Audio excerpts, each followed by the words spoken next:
વર્ણિવેશરમણીય દર્શનમ મંદહાસરુચિરાનનામ ભુજમ પૂજિતમ સુરુ નરોત્તમૈર્મુદા ધર્મનંદનમહં વિચિંતયે. અસતોમાં ષડગમય તમસોમાં જ્યોતિર્ગમય મૃત્યુર્મા અમૃતમ ગમય.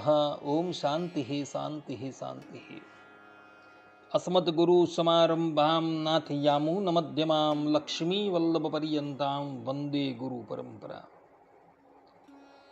આજની જ્ઞાન સભાની અંદર પધારનારા બધા જ ભગવદ્ ભક્તોને વેદાંતાચાર્ય, પુરાણ ઇતિહાસાચાર્ય, એમ ફિલોસોફી શાસ્ત્રી રાકેશભાઈના હેતપૂર્વક જય સ્વામિનારાયણ.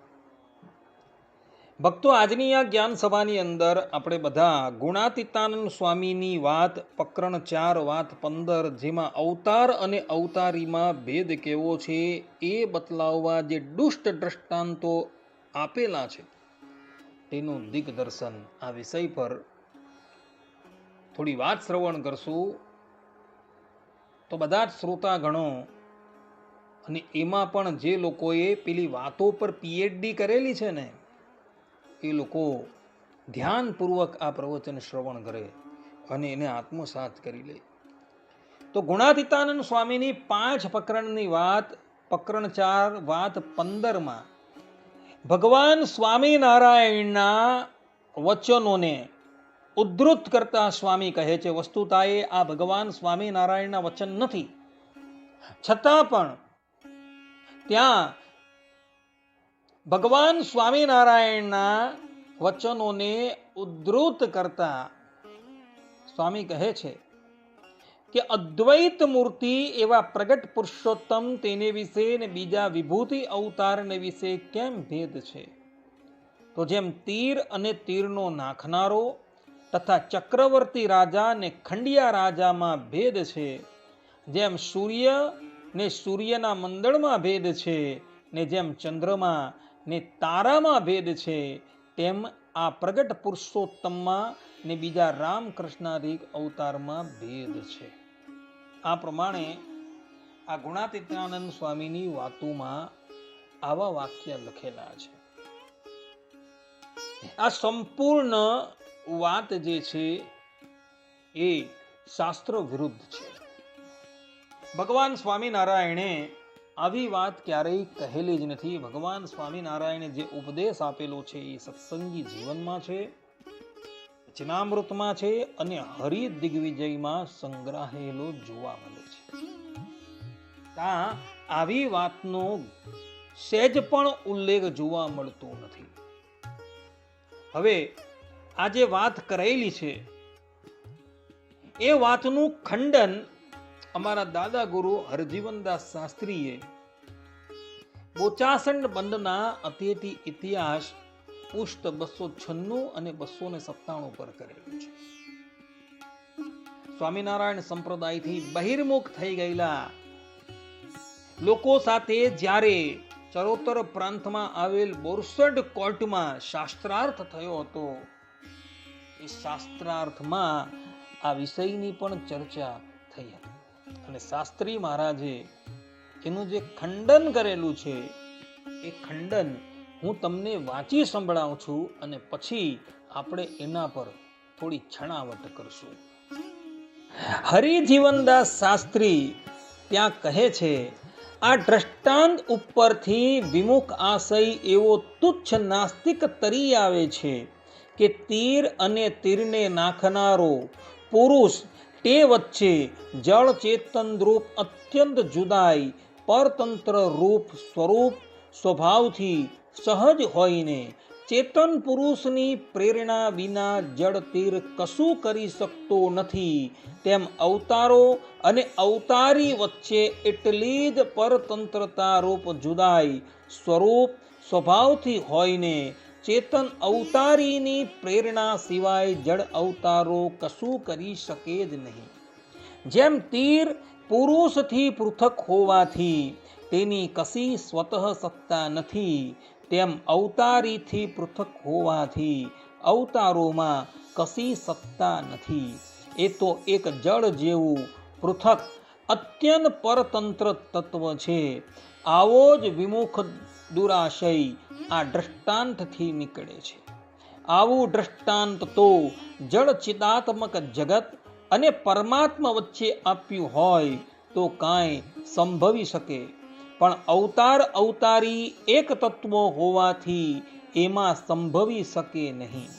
જ્યાં બંને વ્યક્તિઓ તત્વથી જુદી જુદી હોય ને તેમની વચ્ચે નિયામક ભાવ સ્વાભાવિક હોય, ત્યાં ખંડિયા રાજા અને ચક્રવર્તી રાજાનું દ્રષ્ટાંત અપાય.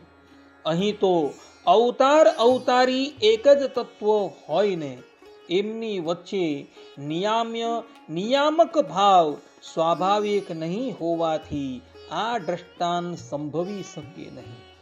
દ્રષ્ટાંતનો દુરાશય તો બંને તત્વથી વ્યક્તિઓ જુદી હોય ને બંને વચ્ચે શાસક ભાવ સ્વભાવતઃ કહેવાનો છે. શ્રીજી સિદ્ધાંત તો એવો છે કે જેમ ચક્રવર્તી રાજા બીજો વેશ ધારીને બીજે સ્થળે જાય ત્યારે પણ તે સ્વયં સર્વશક્તિ સંપન્ન ચક્રવર્તી જ છે, પણ બીજો જુદો નથી.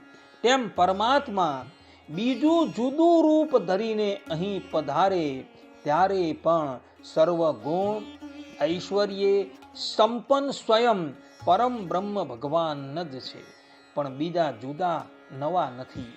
આવા સત્યાર્થને ઉઠલાવી પાડીને અસત્યાર્થને આગળ કરવા આવું અપદ્રષ્ટાંત અડાવ્યું છે.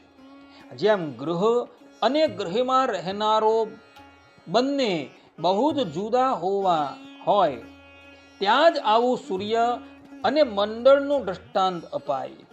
અવતાર અવતારી તત્વથી જુદા નહીં હોવાથી આવું દ્રષ્ટાંત આપવું તે વિષમ હોઈને અનઉપયોગી અયોગ્ય અતિ દુષ્ટ છે. હવે આના પર થોડી છણાવટ કરીએ તો આ આખી વાત ઉપરથી એ વાત સિદ્ધ થાય છે કે આ વાત ભગવાન સ્વામિનારાયણ ક્યારેય પણ કહી ન શકે. કારણ કે વેદાંતમાં ભગવાન શ્રીમન નારાયણે યહ સર્વજ્ઞ સર્વવિદ કહેલા છે. અર્થાત કે એ પરમાત્મા સર્વજ્ઞ છે અને વિશેષપણે બધું જાણે છે. પરબ્રહ્મ પરમાત્મા ભગવાન શ્રી હરિ પણ કોઈ અવર નથી, પરંતુ એવો સાક્ષાત ભગવાન છે. એટલે એવો આવી કપોળ કલ્પિત વાત ક્યારેય પણ કહી શકે નહીં. અહીં અવતાર અને અવતારી વચ્ચે ભેદ બતાવવાને અર્થે તીર અને તીરના નાખનારાનું દ્રષ્ટાંત પાડ્યું છે. હવે તીર જે છે એ તો જળ છે અને નાખનારો જે છે એ ચેતન છે. એટલે તીર તરીકે અવતારોને લીધેલા છે અને નાખનારા તરીકે અવતારીને લીધેલા છે.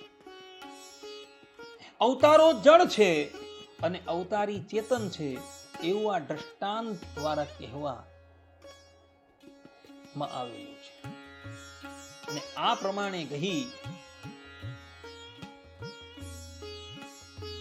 આ કહેનારા જે છે,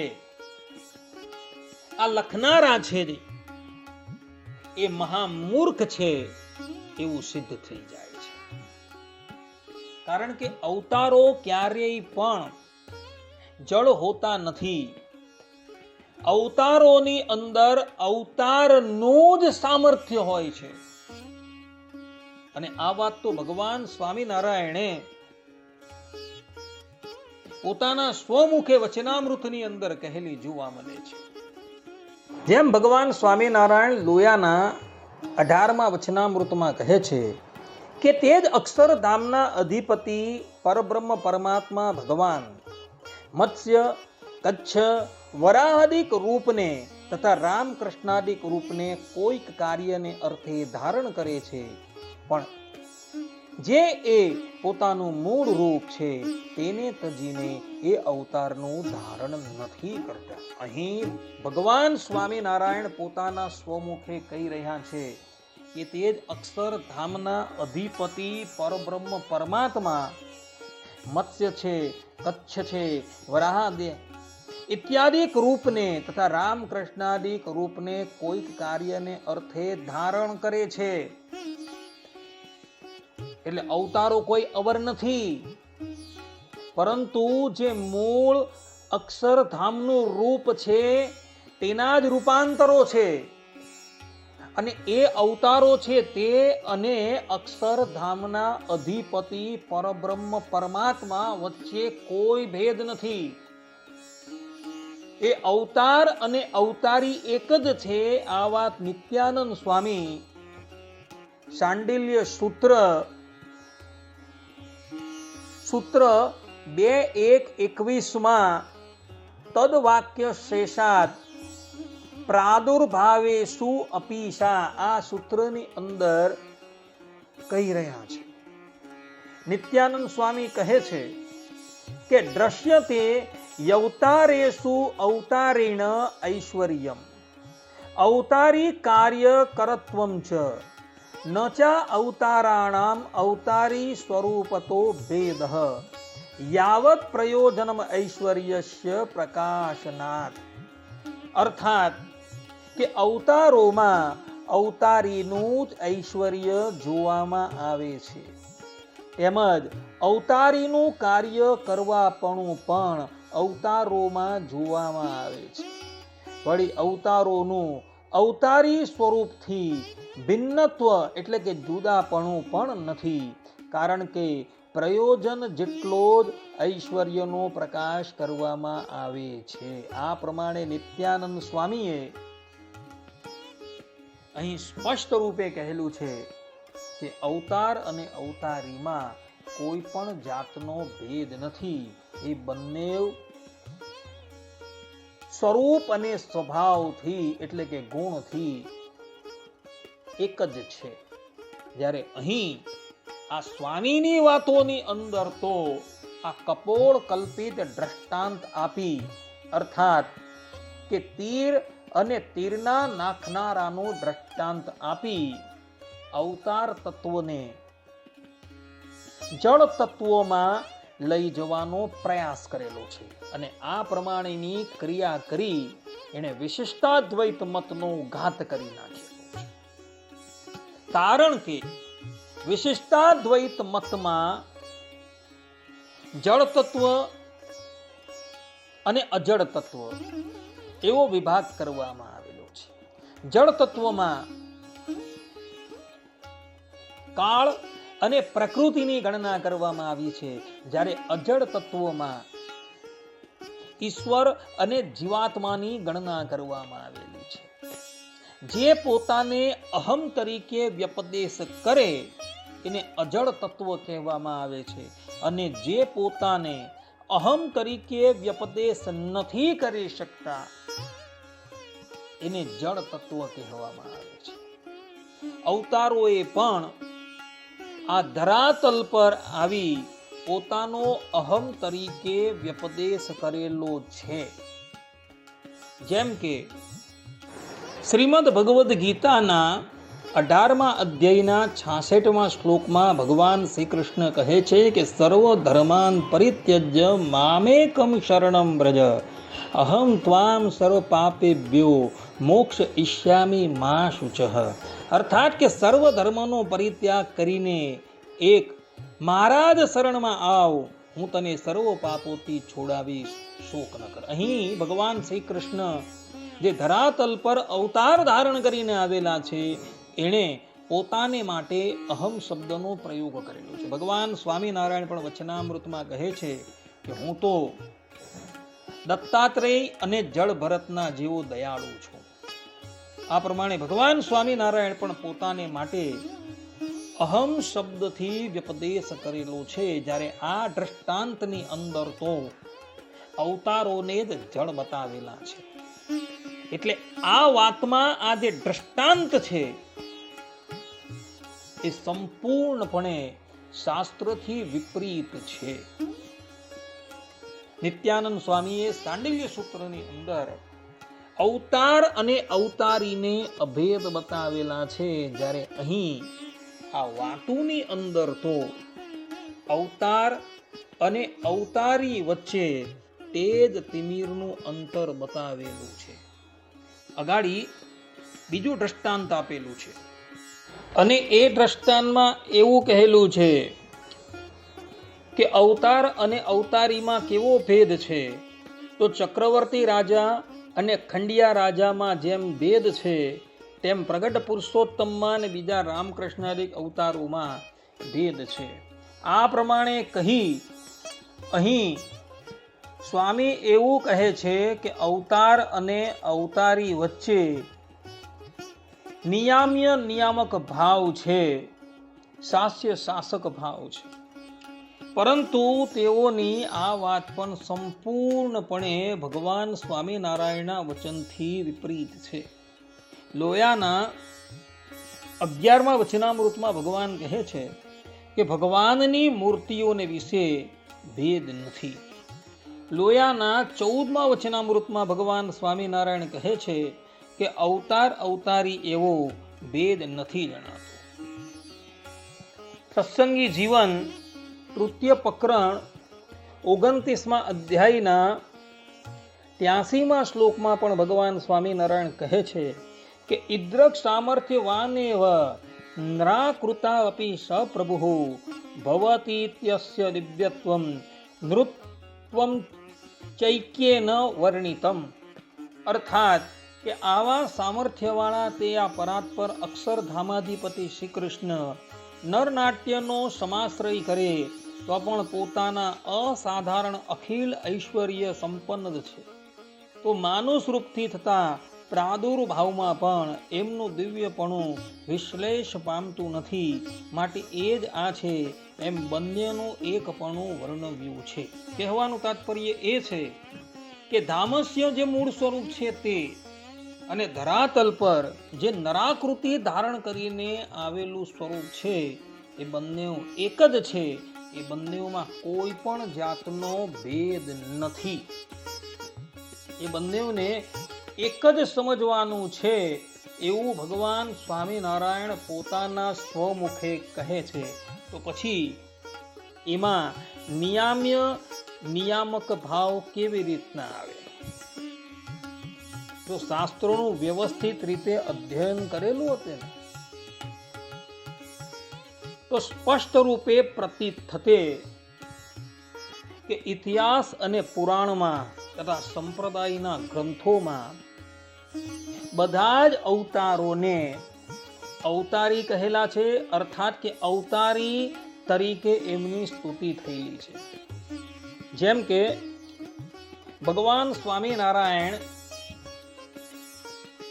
8 છત્શાસ્ત્રમાં જેને ત્રીજું સ્થાન આપે છે એવા શ્રીમદ ભાગવત 10મ સ્કંદ 40મા અધ્યાયના 17 થી 23મા શ્લોકમાં અક્રૂરજીએ શ્રી કૃષ્ણ ભગવાનની સર્વ અવતારના અવતારી તરીકે સ્તુતિ કરેલી છે. મહાભારતના વન પર્વ અધ્યાય 272 શ્લોક 49 થી 74માં ભગવાન શંકરે શ્રી કૃષ્ણ ભગવાનની સર્વ અવતારના અવતારી તરીકે સ્તુતિ કરી છે. શ્રી રામ ઉત્તર તાપનીય ઉપનિષદમાં શ્રી રામની શ્રી વાલ્મીકી રામાયણ યુદ્ધકાંડ અધ્યાય 117 શ્લોક 13 થી 23માં બ્રહ્માજી દ્વારા શ્રી રામની સર્વ અવતારના અવતારી તરીકે સ્તુતિ થયેલી છે. અને ત્યાં કહેલું છે કે કૃષ્ણ અવતાર ધારણ કરીને પણ તમે જ આવવાના છો. રામચરિત માનસ લંકા કાંડ 6:4માં તુલસીદાસજીએ ભગવાન શ્રી રામની સર્વ અવતારના અવતારી તરીકે સ્તુતિ કરેલી છે. વામન પુરાણ અધ્યાય 8 શ્લોક 48 થી 52માં સુરાસુર વંદિત ભક્તરાજ પ્રહલાદજી દ્વારા શ્રી નરનારાયણ દેવની તથા શ્રીમદ ભાગવત 12મા સ્કંદના 8મા અધ્યાયના 41મા શ્લોકમાં માર્કેન્ડેય ઋષિ દ્વારા શ્રી નરનારાયણ ઋષિની સત્સંગી જીવન 1:9:39 થી 41માં મરીચ્યાદિક ઋષિઓ દ્વારા શ્રી નરનારાયણ દેવની સર્વ અવતારના અવતારી તરીકે સ્તુતિ થયેલી છે. પદ્મ પુરાણ ભૂમિખંડ અધ્યાય 16, વિષ્ણુ પુરાણ તૃતીય અંશ બીજો અધ્યાય 50 થી 59 શ્લોકમાં પરાશર ઋષિ દ્વારા ભગવાન વિષ્ણુની મહાભારત વન પર્વ અધ્યાય 102 શ્લોક 21 થી 23 દેવતાઓ દ્વારા ભગવાન વિષ્ણુની વરાહ પુરાણ અધ્યાય 113 પૃથ્વી દેવી દ્વારા ભગવાન વિષ્ણુની સર્વ અવતારના અવતારી તરીકે સ્તુતિ થયેલી છે.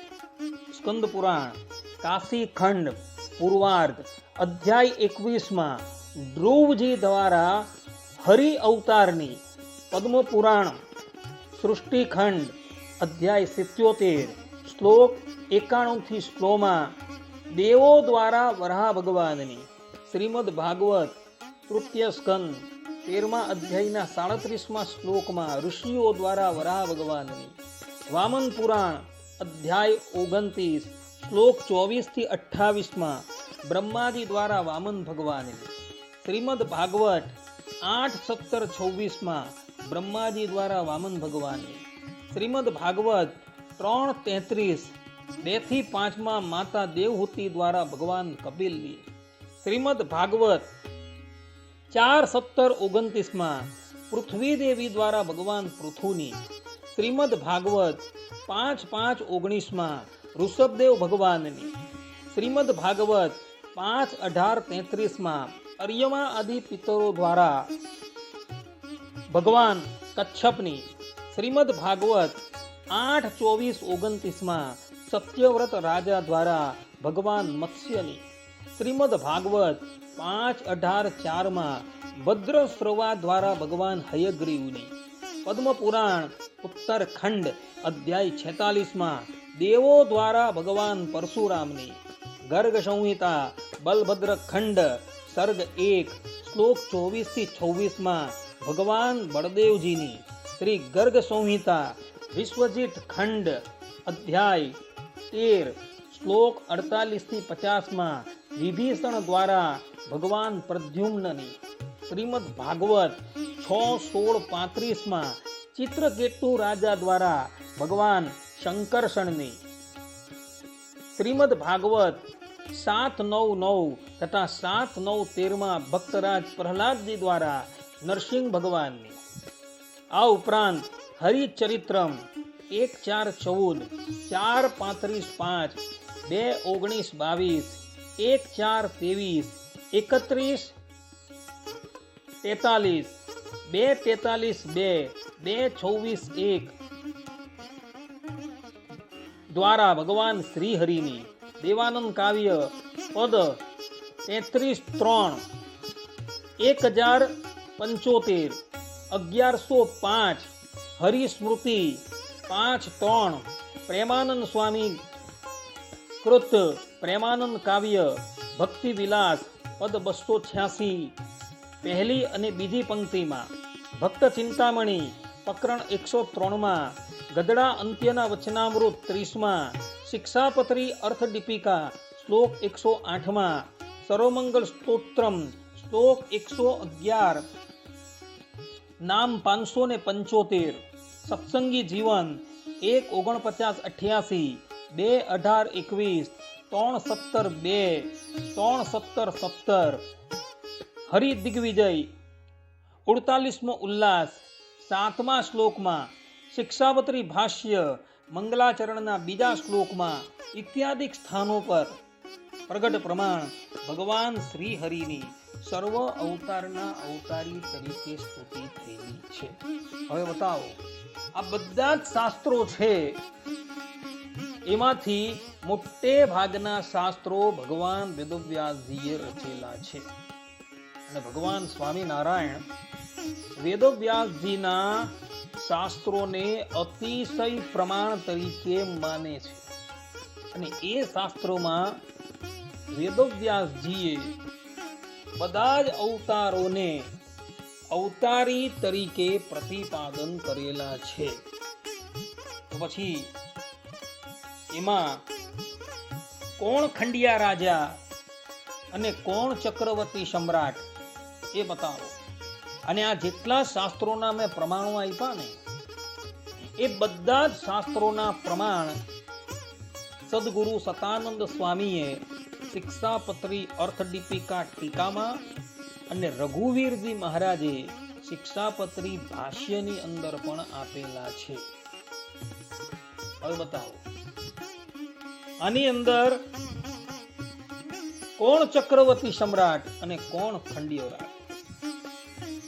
જ્યારે બધા જ અવતારોની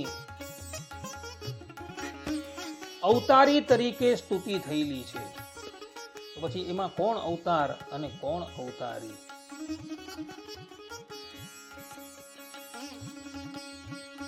આધારાનંદ સ્વામી હરિચરિત્રામૃત સાગર 4:28-48 કહે છે કે નામથી જ ભિન્નતા જણાતી હોય તો પણ જેને જે સ્વરૂપ પ્રગટ રૂપમાં મળ્યું હોય તેને જ તેણે સર્વોપરી અને સર્વાવતારી જાણે. હરિચરિત્રામૃત સાગર 8, 13, 15 ની 16મી ચોપાઈમાં સ્વામી કહે છે કે અવતારોમાં કોઈ ભેદ નથી, પણ ચરિત્રોમાં બહુ ભેદ છે. જેને જે અવતારનો જોગ થયો હોય તેને માટે તે સર્વોપરી અને સર્વાવતારી છે. આ સીધી વાત સ્વામીએ કહી દીધેલી છે. એટલે ગુણાતીતાનંદ સ્વામીની વાતોમાં અવતાર અવતારી વચ્ચે ભેદ બતાવેલો છે અને અવતારીને ચક્રવર્તી સમ્રાટ અને અવતારોને ખંડિયા રાજા બતાવેલા છે. એ વાત ત્રીજી માન્ય શાસ્ત્રોથી સંપૂર્ણપણે વિપરીત હોવાથી આ વાત માન્યમાં આવતી જ નથી. અગાડી સ્વામી બીજું એક દ્રષ્ટાંત કહે છે કે આ પ્રગટ પુરુષોત્તમ એટલે કે અવતારીમાં અને બીજા રામકૃષ્ણાદિક અવતારોમાં કેવો ભેદ છે? તો જેમ સૂર્ય અને સૂર્યના મંડળમાં ભેદ છે, ને જેમ ચંદ્રમાં અને તારામાં ભેદ છે, તેમ અવતાર અને અવતારીમાં ભેદ છે. હવે આ પ્રમાણેનું દ્રષ્ટાંત પણ સંપૂર્ણપણે વિષમ અને અનઉપયોગી તદ્દન તુચ્છ છે. એનું કારણ એ કે અવતાર અને અવતારી તત્વથી જુદા છે જ નહીં, એવું નિત્યાનંદ સ્વામી ચાંડિલ્ય સૂત્ર ભાષ્ય સૂત્ર 2:1-21 કહી રહ્યા છે. ત્યાં નિત્યાનંદ સ્વામી કહે છે ન ચા અવતારાણમ અવતારી સ્વરૂપો ભેદ યાવત પ્રયોજનમાં ઐશ્વર્યસ્ય પ્રકાશનાત. અર્થાત કે અવતારોમાં અવતારીનું જ ઐશ્વર્ય જોવામાં આવે છે, તેમજ અવતારીનું કાર્ય કરવા પણ અવતારોમાં જોવામાં આવે છે. વળી અવતારોનું અવતારી સ્વરૂપથી ભિન્નત્વ એટલે કે જુદાપણું નથી. આ પ્રમાણે સ્પષ્ટ રૂપે નિત્યાનંદ સ્વામીએ અહીં એવું કહેલું છે કે અવતાર અને અવતારીમાં કોઈ પણ જાતનો ભેદ નથી. અને અહીં સૂર્ય અને સૂર્યમંડળ, ચંદ્ર અને તારામંડળનું દ્રષ્ટાંત આપી સ્વામી એવું કહેવા માંગે છે કે અવતાર અને અવતારી સંપૂર્ણપણે ભિન્ન છે. અવતારોની અંદર સીમિત માત્રામાં ઐશ્વર્ય છે અને અવતારીમાં પૂર્ણ રૂપે ઐશ્વર્ય છે. પરંતુ આ વાત પણ સંપૂર્ણપણે ભૂલ ભરેલી છે. કારણ કે ભગવાન સ્વામિનારાયણ લોયાના 18મા વચનામૃતમાં કહે છે કે તે જ ભગવાન એટલે કે અક્ષરધામના અધિપતિ એવા પુરુષોત્તમ નારાયણ મત્સ્ય, કચ્છ, વરાહાદિક રૂપને તથા રામકૃષ્ણાદિક રૂપને કોઈ કાર્યને અર્થે ધારણ કરે છે. પણ એ જે પોતાનું મૂળ રૂપ છે તેને તજીને એ અવતારનું ધારણ નથી કરતા. તે જ ભગવાન પોતે અનંત ઐશ્વર્ય ને અનંત શક્તિ સહિત મત્સ્ય કચ્છાદિક રૂપને ધારણ કરે છે. અહીં ભગવાન સ્વામિનારાયણ પોતાના સ્વમુખે કહે છે કે અક્ષરધામના અધિપતિ અનંત ઐશ્વર્ય અને અનંત સામર્થ્યથી યુક્ત થઈને મત્સ્ય કચ્છાદિક આદિક શબ્દ લખેલો છે અવતારોને ધારણ કરે છે. એટલે અવતારોની અંદર નિત્યાનંદ સ્વામીના કહેવા પ્રમાણે અવતારીનું જ ઐશ્વર્ય જોવા મળે છે. એટલે જે પ્રમાણે અક્ષરધામનું મૂળ રૂપ જે અવતારી કહેવાય છે એની અંદર પૂર્ણ ઐશ્વર્ય છે, તે જ પ્રમાણે એવો ધરાતલ પર અવતાર ધારણ કરીને આવે છે ત્યારે પણ એમનામાં પૂર્ણ ઐશ્વર્ય હોય છે. એટલે અવતાર અને અવતારી એક જ છે. તો અહીં આ પ્રમાણેનું વિષમ દ્રષ્ટાંત આપીને સ્વામી કહેવા શું માગે છે? શું ગુણાતીતાનંદ સ્વામી ભગવાન સ્વામિનારાયણ કરતા શ્રેષ્ઠ છે? નિત્યાનંદ સ્વામી કરતા શ્રેષ્ઠ છે? ભગવાન શ્રી કૃષ્ણ શ્રીમદ ભગવદ્ ગીતાની અંદર કહે છે વેદ વિદેવ ચા અહમ, અર્થાત કે વેદનું જ્ઞાન, વેદનો અર્થ કેવલ મને જ જ્ઞાત છે, બીજાને નથી. અને એ જ શ્રી કૃષ્ણ ભગવાન દ્વિતીય રૂપ ધારણ કરીને ભગવાન શ્રી હરિ રૂપે પ્રગટ થયા છે. અને એવો કહે છે કે એ જ અક્ષરધામના અધિપતિ જ્યારે ધરાતલ પર અવતાર ધારણ કરે છે ત્યારે અનંત ઐશ્વર્ય અને અનંત સામર્થ્યથી યુક્ત અવતાર ધારણ કરે છે. આ મત્સ્ય હોય, કચ્છપ હોય, વરાહ હોય, બધાની અંદર પરિપૂર્ણ ઐશ્વર્ય છે.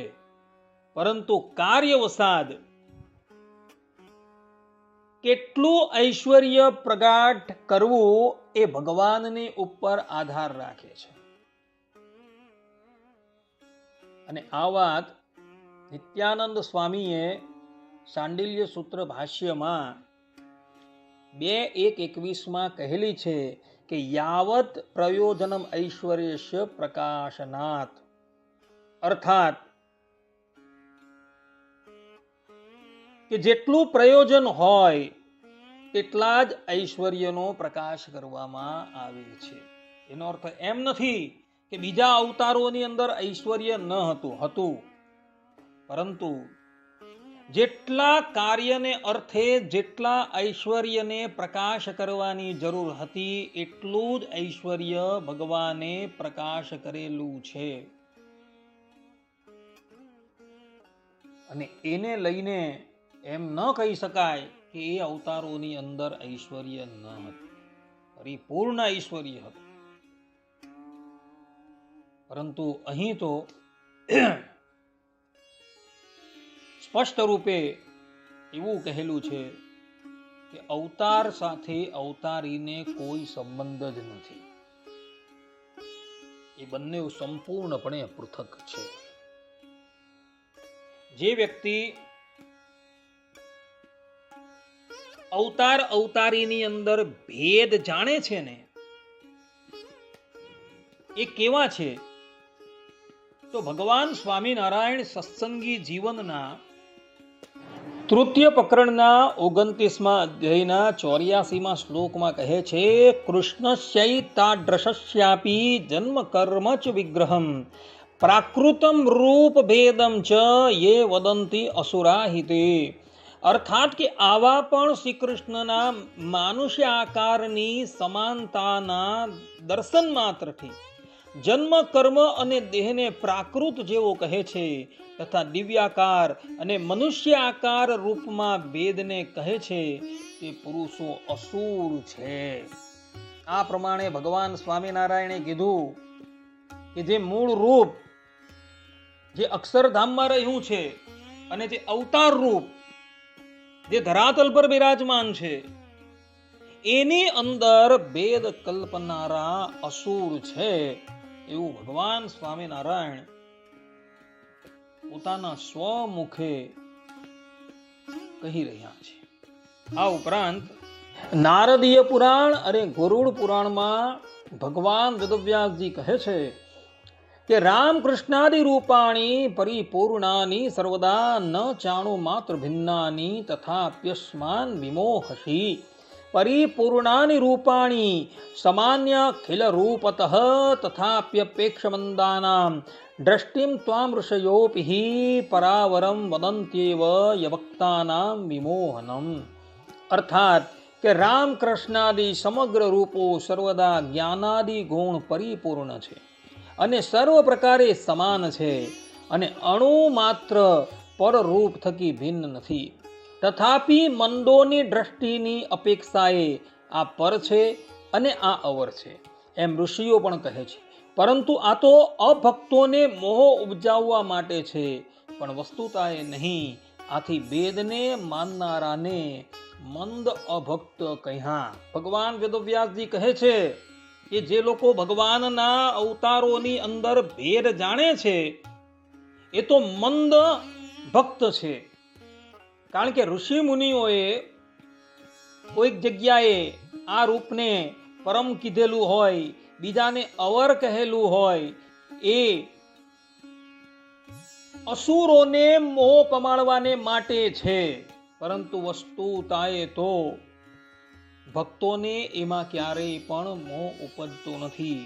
એ તો બધા જ અવતારોને પરમ તત્વ થકી અર્થાત કે અવતારી થકી અભિન્ન જ સમજે છે. એટલે જે લોકો ભગવાનના અવતારોની અંદર અને અવતારીમાં ભેદ જાણે છે એ મંદ અભક્ત છે અને ભગવાન સ્વામિનારાયણની દ્રષ્ટિમાં અસુર છે. શ્રીમદ ભગવદ્ ગીતામાં અવજાનંતી મામ મૂઢા એના દ્વારા ભગવાન શ્રી કૃષ્ણ પણ આવા લોકોને મૂઢ કહે છે. એટલે ભક્તો આ ગુણાતીતાનંદ સ્વામીની વાતોમાં જે ચોથા પ્રકરણની 15મી વાતમાં જે આ 3 દ્રષ્ટાંત આપેલા છે ને એ સંપૂર્ણ રીતે કપોળ કલ્પિત છે. કારણ કે ભગવાન વેદવ્યાસજીએ લખેલા શાસ્ત્રો, ભગવાન સ્વામિનારાયણે કહેલા વચનામૃતો તથા સત્સંગી જીવનથી આ ચતુર્થ પ્રકરણની 15મી વાત સંપૂર્ણપણે વિપરીત હોવાથી આ ક્યારેય પણ માનવા જોગ રહેતી નથી. માટે ભક્તો, તમે બધા પણ અવતાર અને અવતારીને એક જ સમજજો, પરંતુ એમાં ભેદ સમજતા નહીં. કારણ કે જો તમે ભગવાનના અવતારોની અંદર ભેદ સમજશો, અવતારી થકી એ અવતારને ભિન્ન સમજશો, તો તમે બધા પણ અભક્તમાં આવી જશો, અસુરોની અંદર આવી જશો. આ પ્રમાણે સિદ્ધાંત વાત છે. આટલું કહીને હું મારી વાણીને અહીં વિરામ આપું છું. સર્વે સંતુ નિરામયઃ, સર્વે સુખીનો ભવંતુ, સર્વભદ્રાણિ પશ્યન્તુ, મા કશ્ચિદ દુઃખ ભાગ ભવેદ. અસ્તુ. જય સ્વામિનારાયણ.